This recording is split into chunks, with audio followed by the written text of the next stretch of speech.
My name is Amina Khalid. I was born in Gaza City on the 15th of March 1993. I am the only daughter of Khalid Youssef, one of the local Hamas leaders in our community. From the time I could talk, my father always told me I was the joy of his heart. He used to sit me on his lap after the evening prayers and whisper, "Amina, you are my pride. Thanks to Allah, money will never be your problem. I will give you everything you need to become great." My father was serious about me. If I wanted a book, he would buy me 10. If I said I was cold, he would bring me blankets. He treated me like a treasure. But along with his love, he trained my mind in a way that I now look back and see differently. From as early as 7 years old, my father would gather me after Quran lessons and talk about the dangers of kufr, non-Muslims. We would sit in his study, surrounded by Islamic books with golden Arabic script on their spines. "Amina," he would say, his voice growing serious, "these people hate us. Especially the Christians. They pretend to love, but their goal is to destroy Islam." I grew up believing every word my father said.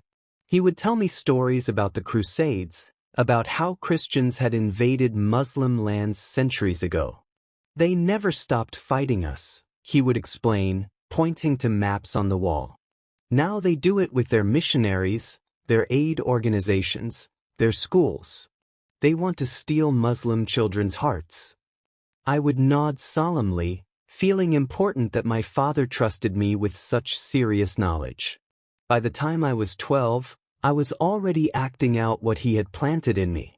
At school in Gaza, there were a few Christian children. I remember one afternoon when a Christian girl named Miriam offered me a piece of her sandwich.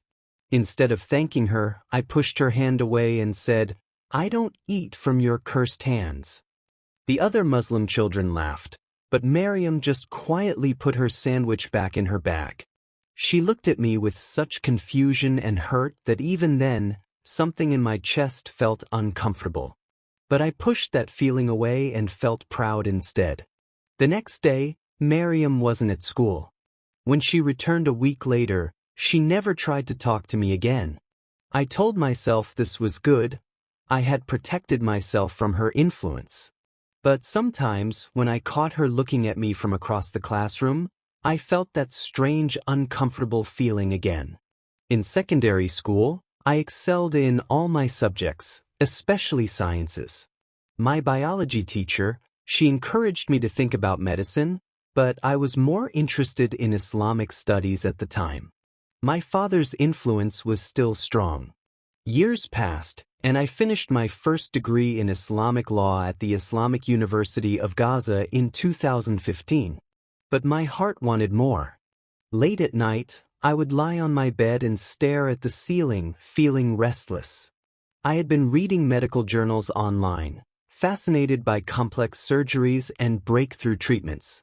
I had observed that in the entire world, very few Muslim women were neurosurgeons.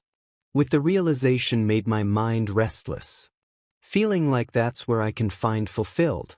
So I sat with my father in his study, the same room where he had taught me to discriminate Christians years before.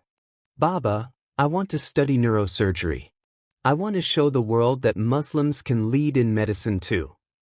At first, he was quiet, slowly rotating his prayer beads between his fingers, a habit he had when thinking deeply.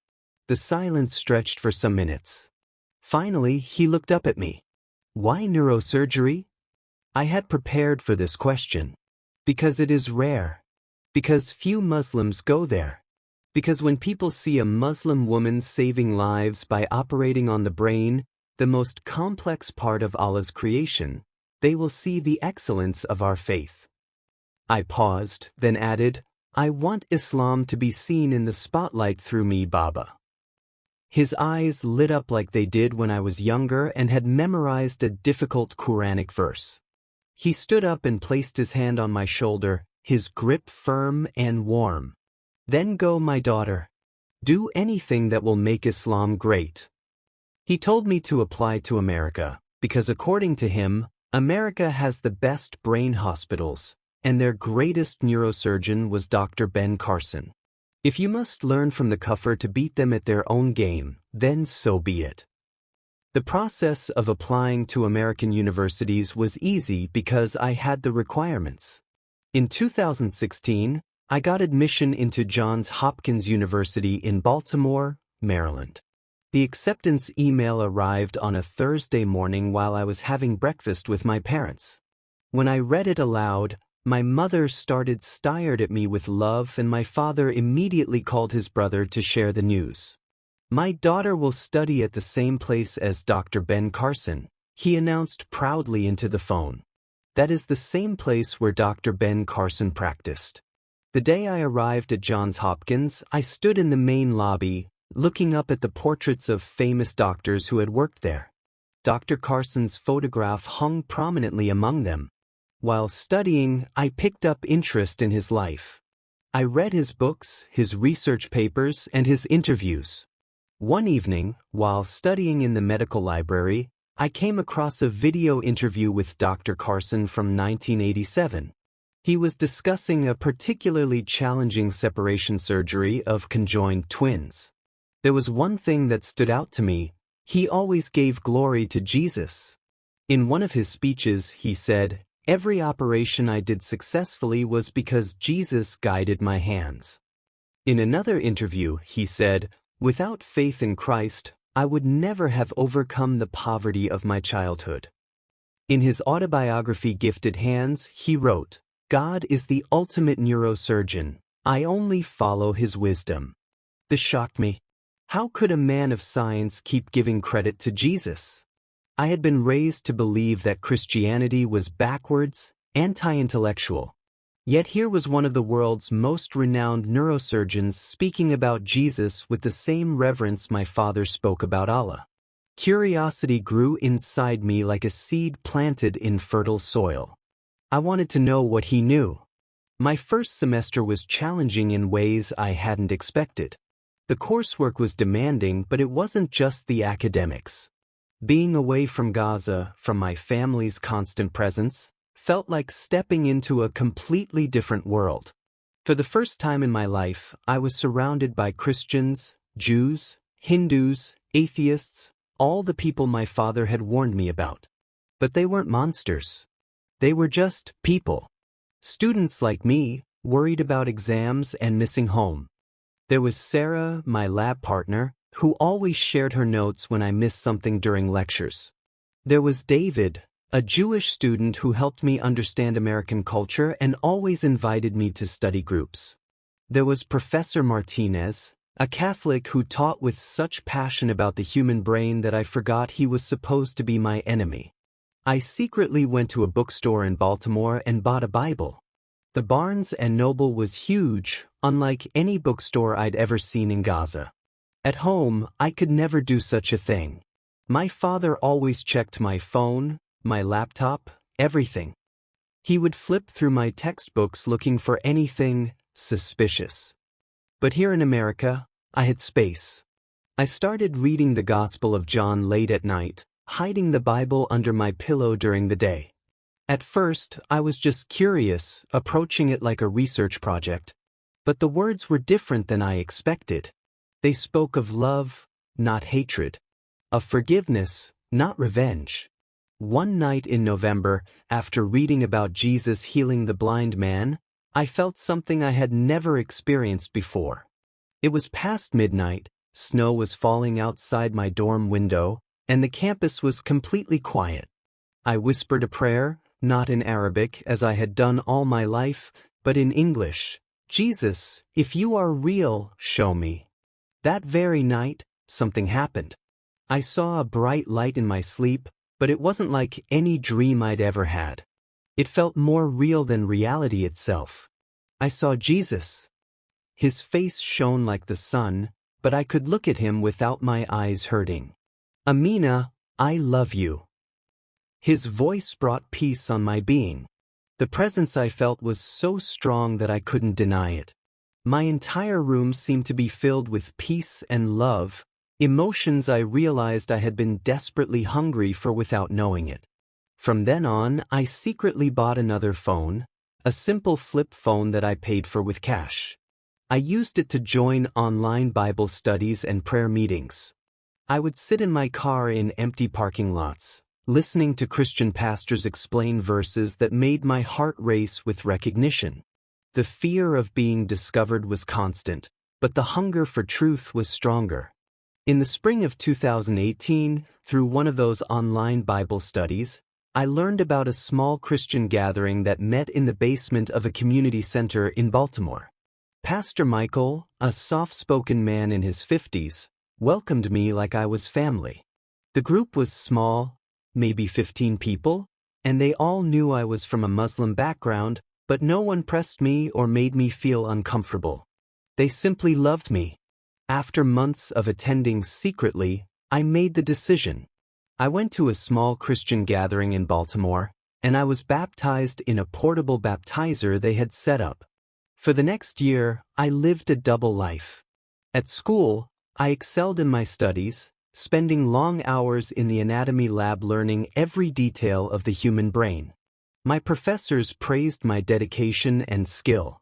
But my real joy came from my secret faith. I would wake up early to read my Bible before classes, pray before exams, and attend the small Christian fellowship every Sunday. The hardest part was calling home. Every week, my father would ask about my studies, about whether I was staying strong in my faith, about whether I was avoiding the corrupting influences of American culture. I would lie, telling him I was focused only on my studies, that I prayed 5 times a day, that I avoided all contact with Christians except for necessary academic interactions, and because he knew I don't like giving Christians a chance, it was easy to convince him even though I don't like lies, but now I have to. May God forgive me. In June 2019, I was preparing to travel back home to Gaza for a short visit. It would be my first time home since starting at Johns Hopkins, and I was terrified. How could I hide my transformation? How could I face my father knowing I had become everything he taught me to hate? I had just 1 week left when my mother texted me, "Amina, your father is gone." The words didn't make sense at first. I stared at my phone screen in my dorm room, reading the message over and over. My heart sank like a stone dropped in deep water. I called her immediately with shaking hands, and she told me my father had died in a car accident on his way to a Hamas meeting. She said he died instantly, that he didn't suffer. I was broken. Despite everything, despite the hatred he had planted in me, despite the lies I had been forced to tell him, I loved him. He was my father. I flew home for the funeral, my Bible hidden deep in my suitcase between medical textbooks.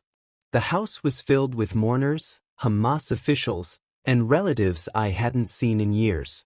Everyone spoke about my father's dedication to the cause, his love for Islam, his pride in his daughter who was studying in America to bring honor to Muslims everywhere. I sat in my black hijab, accepting condolences, feeling guilty. Something kept telling me I betrayed my father. That night, alone in my childhood bedroom, I held my secret phone and called Pastor Michael. Through my tears, I told him everything. "Amina," he said gently, "Jesus understands grief. He wept when his friend Lazarus died. Your father loved you the only way he knew how. God can redeem even that." Today, as I finish my studies in neurosurgery at Johns Hopkins, I share my testimony because I know there are Muslims who feel what I once felt, torn between the faith of their fathers and the call they hear in their hearts. My message is this: do not harden your heart when Jesus calls you. He called me out of hatred into his love, and he can do the same for you. The God who created the intricate pathways of the human brain, who designed every neuron and synapse I study, is the same God who reached across every barrier to call my name. And he is calling yours too.